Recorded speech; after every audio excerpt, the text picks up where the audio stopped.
President Donald Trump's proposed border wall took a step forward last week when a U.S. Supreme Court voted 5-4 to reverse lower court rulings that had blocked part of the wall funding. But it wasn't a big step, as Cronkite News reporter Julian reports from our Washington bureau. The Supreme Court gave the go-ahead to President Trump on Friday to spend government funds on border wall construction. And while the court is usually the last word, advocates say the fight is not over.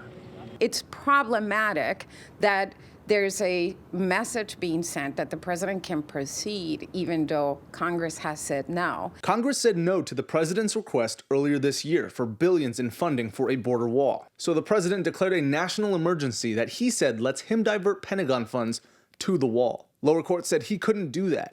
But Dan Stein of the Federation for American Immigration Reform says Trump made the right move. The idea that Congress, sitting on its hands, is going to allow the country to literally be overwhelmed by people ignoring our laws, drug traffickers, cartels, and others, and therefore it's an appropriate exercise of his authority to reprogram funds from the defense budget to actually help defend this country by building a wall on the border. The president hailed the Supreme Court's decision to set the lower court's injunction aside, calling it a big victory for border security. That doesn't mean construction is about to begin.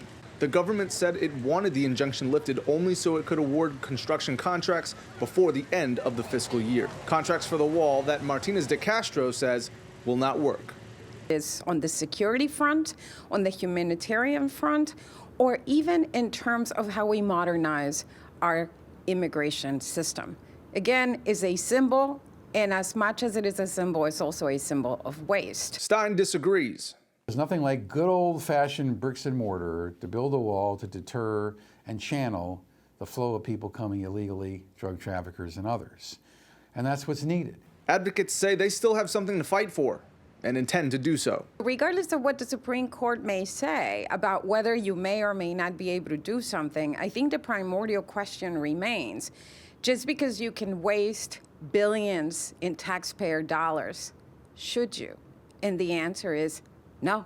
The case now goes back to the Ninth Circuit Court of Appeals for a fuller consideration of whether Pentagon funds can be used on a border wall. Reporting from the Supreme Court, Julian, Cronkite News.